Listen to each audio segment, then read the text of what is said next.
Fala, meus amigos e amigas são paulinos, estamos aqui novamente neste sábado trazendo mais um vídeo no canal com esse pós-jogo do Tricolor que venceu a equipe do Vitória pelo placar de 2-0 no Morumbi.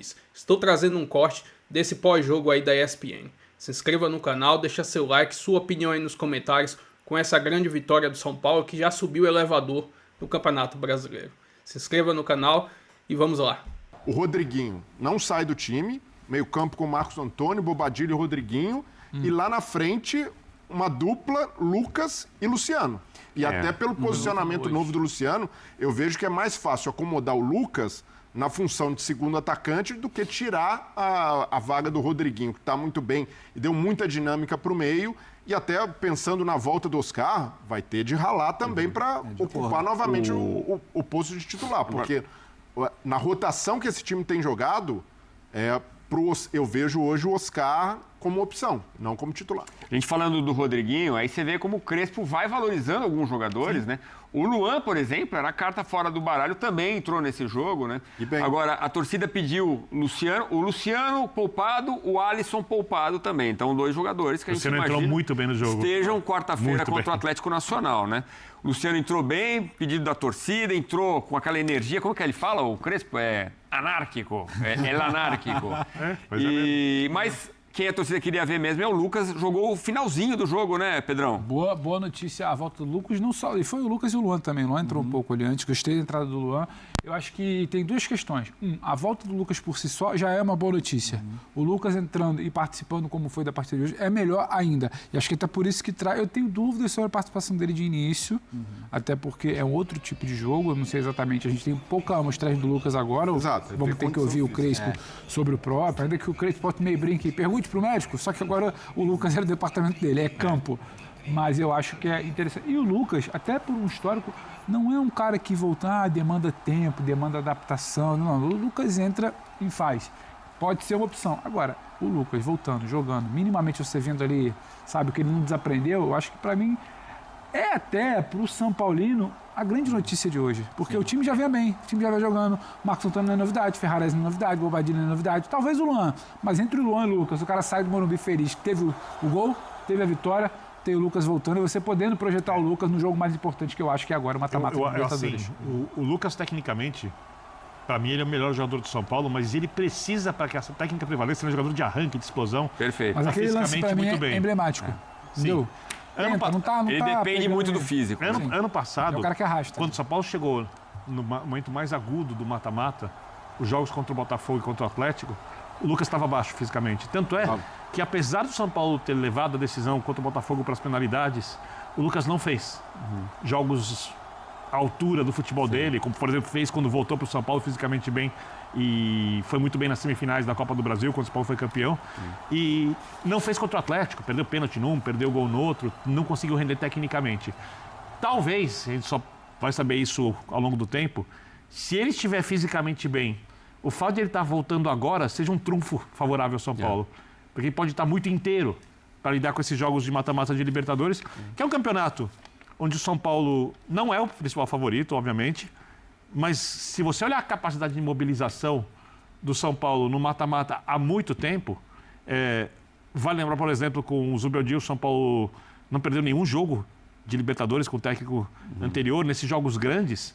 Com o time jogando bem, se houver essa mobilização e se o esquema de jogo se adaptar ao Atlético Nacional, e eu vou dar uma de Felipe Luiz, quem não sabe ainda qual é o Inter, eu vou ver o Atlético Nacional da segunda-feira em diante, momento de folga, eu vou olhar como que o Atlético Nacional tem feito, para entender se o sistema de jogo encaixa ou não, por isso eu não posso opinar aqui. Se houver um encaixe, o São Paulo pode avançar na Libertadores e pode almejar o título. Mas ele precisa de uma mobilização e de esquema de jogo exatamente encaixado ao do adversário, porque o Crespo tem muito mais acertos do que equívocos desde que chegou ao São Paulo. Isso é inegável. Mas os equívocos aconteceram quando o São Paulo perdeu um jogador contra o Atlético Paranaense, um equívoco feio de não mudar a ideia de jogo, e contra o Flamengo, de escalação, não de ideia de jogo. Ou seja, ele não tem mudado a ideia de jogo. Ele muda um pouco a característica do time, mudando os jogadores, mas não a ideia de jogo. E talvez em algum momento precise mudar. Mas uma coisa meio inegociável para mim, se tem uma coisa que não tem dúvida para mim, é a mobilização do São Paulo para esse jogo. O São Paulo hoje é um time que compete, Ele, inclusive, você fala muito que esse time tem muito caráter, né? Muito. O grupo, aliás. O grupo de jogadores tem muito caráter. Treinador compete. Onde ele cresce é quando o jogo fica físico, de disputa. Ele quase sempre está levando vantagem. E a gente está falando de um mata-mata de Libertadores para um clube do tamanho da história de São Paulo nessa competição. Para mim, essa questão da mobilização por esse jogo é algo que... Eu teria certeza disso se o São Paulo tivesse jogado de maneira diferente a partida do Morumbi contra o Atlético Paranaense. Só por isso que eu tenho uma pequena dúvida. Rapidinho, o Crespo está pedindo passagem. Mas era Copa do Positivo. Brasil, né? O ambiente, de uma maneira geral, assim, me pareceu que a eliminação do meio da semana já foi, assim, já está arquivada. Que é o tipo de eliminação pelo contexto, pelo momento do adversário, que poderia deixar uma marca. E aparentemente já foi, né? Então acho que me pareceu que já foi superada. O Crespo falava isso, que foi um jogo muito atípico, com a expulsão do Rafael. Vamos ver se ele fala sobre isso, Ela está totalmente, sabe por que passou? Nas costas, injustamente, do Jandrei, que não é goleiro para o São Paulo. E já não é mais problema do São Paulo agora. Mas que era um jogador que trabalhava muito, dentro dos seus limites, lutava muito, e se o São Paulo não tem um goleiro melhor para disputar a posição com o Rafael, é porque o São Paulo tem 900 milhões de reais de dívida e contratou o Jandrei em algum momento e não pôde trazer outro jogador. Então não dá para olhar para a eliminação do São Paulo e botar nas costas do Jandrei. Mas foi colocada, o que nesse momento está sendo bom para o clube, como você mesmo disse, Léo. Vamos ouvir Hernan Crespo agora, aqui no Linha de Passe.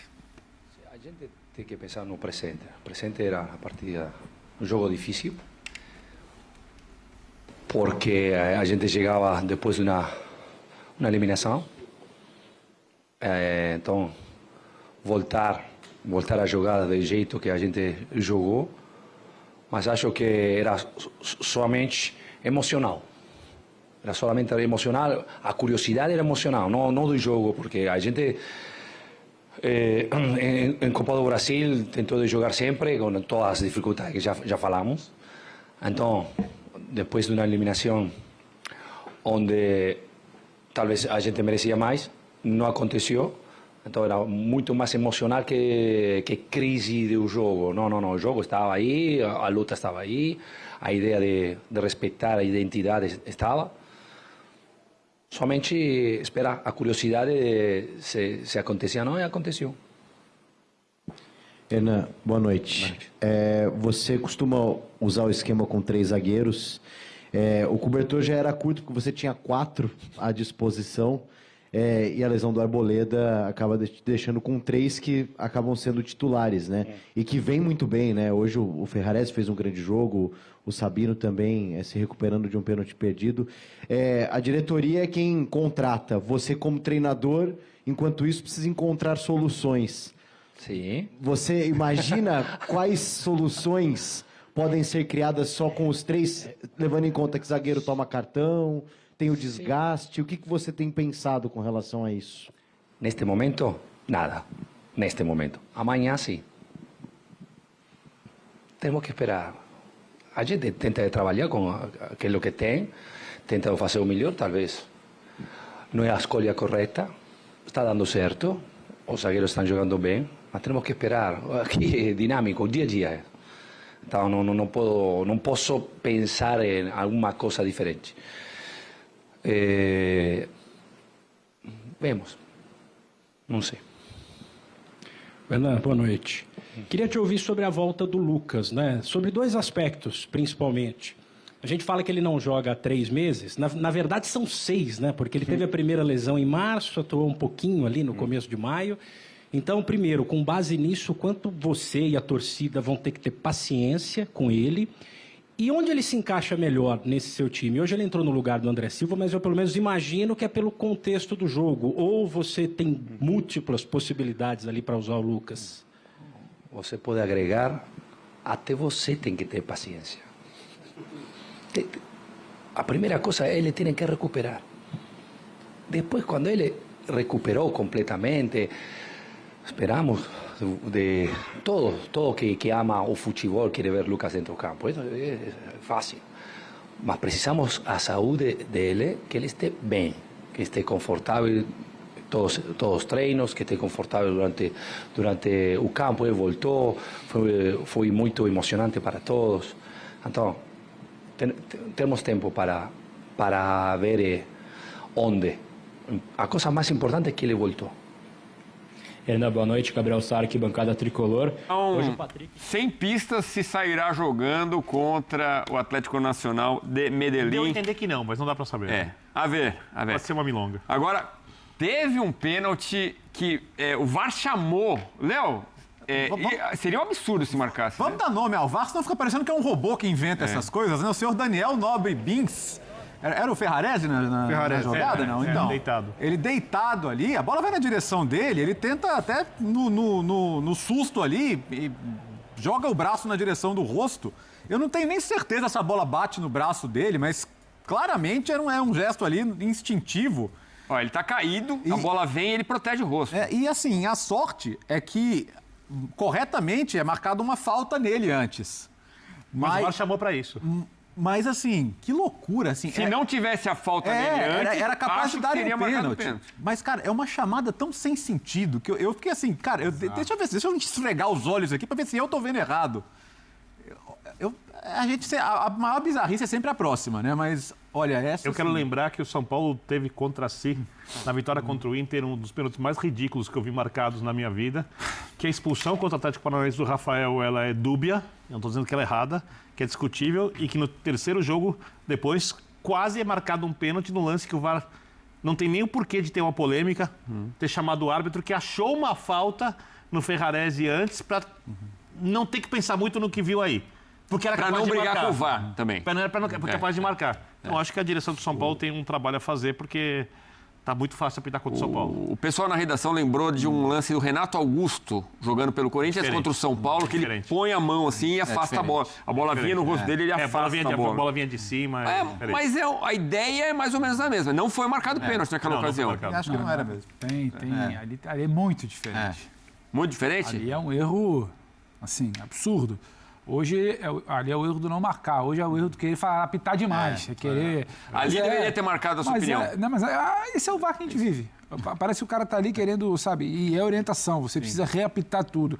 Hoje foi esse, amanhã vai ter um outro lance. Segunda-feira a nossa indignação aqui vai ser outra. E eu não tenho esperança nenhuma que mude. Nenhuma. Mas só para entender, aquele lance do Corinthians, você acha que deveria ter sido marcado pênalti? Sim. Quando ele protege o rosto também, né, com as mãos. Então, o que muita gente falou, mas ele estava defendendo o rosto ali. Projeta. É que foi muito claro, né? Para mim foi. Enfim. O Vitor gosta muito desse lance. O Vitor gosta muito desse lance. Eu gosto muito da arbitragem brasileira porque eu acho que ela é como se fosse você encontrar no mundo um dinossauro numa floresta. Só existe aqui. Esse lugar aqui. É uma loucura. Ele vem bem hoje. É uma loucura. Grande fase do Bruno hoje. Que é isso? Você descobre coisas que não existem mais. Anota essa. Eu vou usar. E cria novas, inclusive. Pode fazer a vinheta craque do jogo depois dessa. Dinossauros. Vamos lá. Vou trazer aqui um breve comentário e a tabela atualizada no momento do Campeonato Brasileiro, né? Essa vitória do São Paulo deixou a equipe na 6ª colocação do campeonato, 19 jogos, 28 pontos. Para você ver, né? 5 jogos consecutivos de vitória no Campeonato Brasileiro. Olha como o São Paulo deu um pulo na tabela. Saiu de 13 pontos e agora soma 28 e já está ali brigando por vaga na Libertadores do ano que vem. Enfim, tá nítido e claro, pelo menos é o que está aparecendo, tudo bem que é início de trabalho, que Crespo conseguiu dar uma identidade, arrumar a equipe do Tricolor. Se Crespo tivesse mais opções no elenco com mais qualidade, acredito que o São Paulo poderia chegar muito mais longe, principalmente no Campeonato Brasileiro. Mas quem sabe ainda, né? Ainda tem muitos jogos aí pelo resto da temporada e vamos ver como vai ser o desempenho agora, nesta terça-feira, que vai ser a Libertadores contra o Atlético Nacional lá em Medellín. Vamos ver como ele vai preparar esse time para esse jogão. Torcida do São Paulo, com certeza, ansiosa por esse jogo. Enfim, se inscreva no canal, deixa seu like, sua opinião aí nos comentários e até o próximo vídeo. Valeu!